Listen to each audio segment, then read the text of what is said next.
In the DCU, Batman's story seems to be taking place a little bit later in his life. He has clearly been Batman for quite some time, as his son, Damian Wayne, is going to be his Robin. Before Damian Wayne's Batman, that would have already meant that many people have come and gone throughout this Bat-Family. This family has seen death and tragedies and multiple other people taking up the mantles of other characters. So I'm going to go through some of the Bat-Family members, and I'm going to tell you which members I think should be in the Bat-Family and other members I would like to see in the Bat-Family of this DCU. Now, with full transparency, I am not fully sold on this DCU. I'm not on board with too much of James Gunn, and I do think that starting with Damian Wayne Robin and not Dick Grayson Robin is a mistake, but it is what it is. I'm putting my differences aside for this video. So with Bruce Wayne as Batman and Damian Wayne as Robin, we're obviously going to have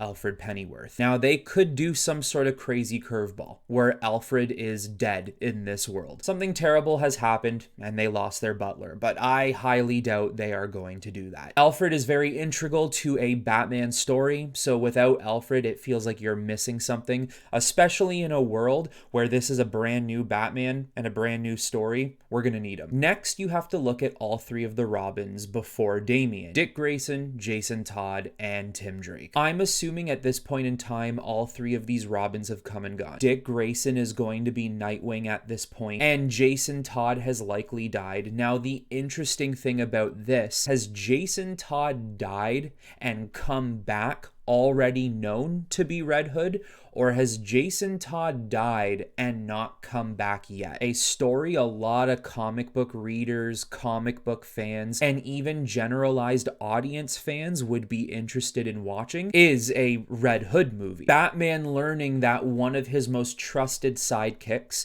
a boy he adopted, has now turned into a ruthless assassin. I feel like an opportunity with that is an opportunity you certainly don't want to miss out on. And then with Tim Drake, I'm assuming he's not going to be regular Robin. Batman, I don't believe, will have two Robins at the same time. Instead, Tim Drake will likely be Red Robin. Robin nonetheless, but at least a Robin who operates within his own authority. With Damian Wayne being in the picture, it makes me think that all the other Robins have had their time with Bruce. I highly doubt they would go in a direction where Damian is the first Robin and all the other Robins have not happened yet. Next, we're gonna look at the specific candidates for Batgirl. I assume we're gonna want to see a Batgirl in this universe, but with Barbara Gordon, I don't think she's going to be the one to be Batgirl. I think her time, once again, just as many of the other Robins, has come and gone. I think at this point, Barbara is Oracle. I think she may have already gone through her ordeal with the Joker. Barbara always enters her partnership with Batman around the time that Dick Grayson becomes Robin, and if we're already on Damian Wayne, a lot of time has passed. That's not to say that sometime in the future they can't give her some sort of exoskeleton that helps her stand up, walk around,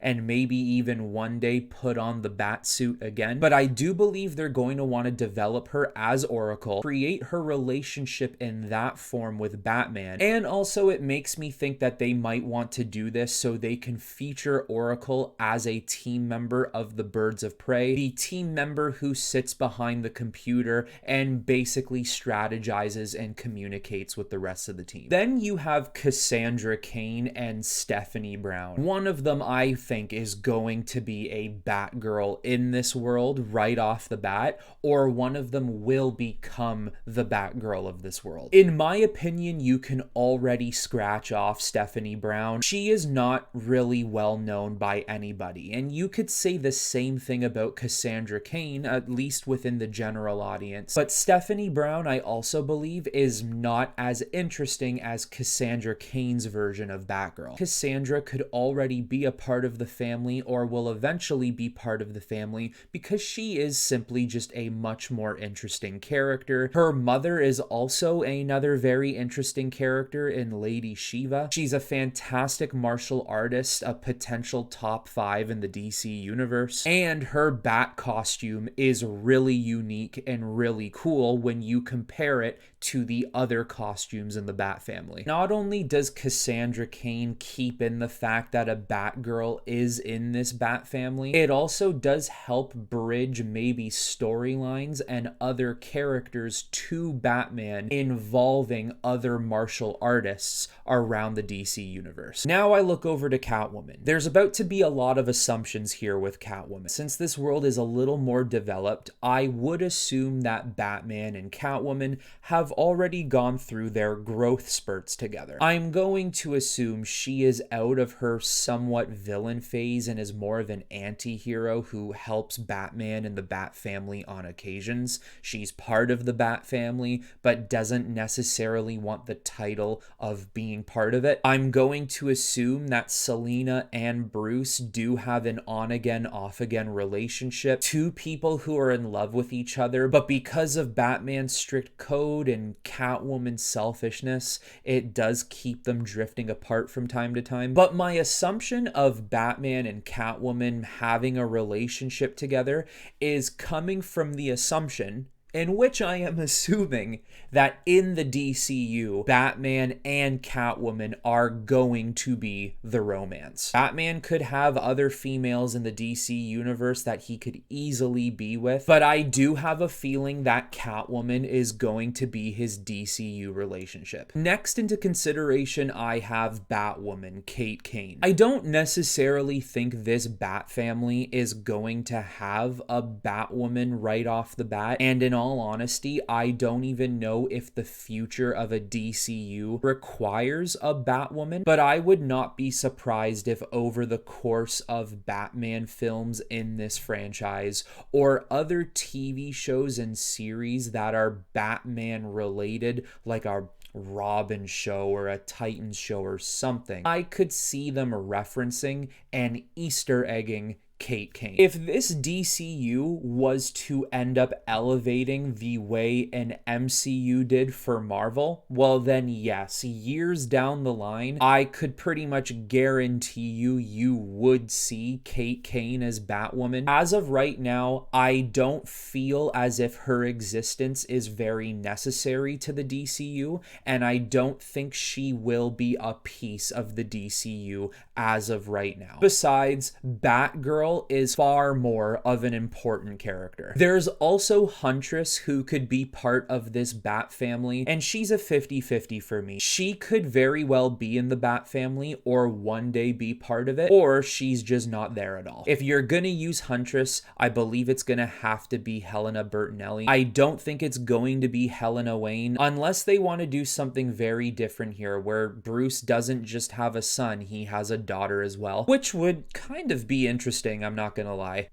Actually gonna write that down for a future what if video. If she's not biologically related to Bruce, the only way they could make her Helena Wayne is if she is coming from an alternate dimension in which Bruce did have her and she simply just gets lost in time and space. But I don't believe the DCU is there. They should not be touching the multiverse, and frankly, they shouldn't be anywhere near it right now. But in general, why you might want to have Huntress involved is because she also takes part as a main player in the Birds of Prey team, which if this DCU does end up working out, I personally believe the Birds of Prey is going to be an active team. Then you have Lucious Fox, which I personally view him as a member of the Bat family. He's a close friend of Bruce and Alfred, and he does not only help them in their mission, but keeps an eye on Wayne Enterprises. Lucious can be viewed as an Alfred in a way, where he is somewhat a staple to the Batman story. Lucious is going to be there, no doubt. And then you even have his son, Jace Fox, who at one point takes up the mantle of Batman. Will he be somewhere in this story? Will he maybe take up a mantle of a different character who maybe wears a bat symbol? Will he be referenced and Easter egged the same way I believe Kate Kane will will be, or will he not even be mentioned or thought of in this universe? That then leaves me into Batwing, one of the newer members of the Bat family over the past couple of years, and a character that a lot of people do like. There's even two Batwings. One was Lucious Fox, who is another son of Lucius,